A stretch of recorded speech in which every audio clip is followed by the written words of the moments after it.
আমাদের ককটেল মারা হলো কেন? এখানে আমরা নিরবিচ্ছিন্ন আন্দোলন করছি।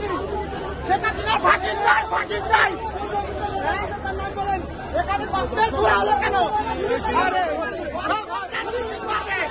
এখানে তো মারামারি হয় না, এখানে কোনো গ্যাঞ্জাম হয় নাই।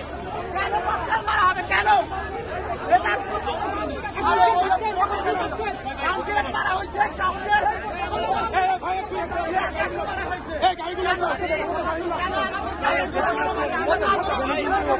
ছাত্র জনতা কিন্তু উত্তেজিত অবস্থান করছে।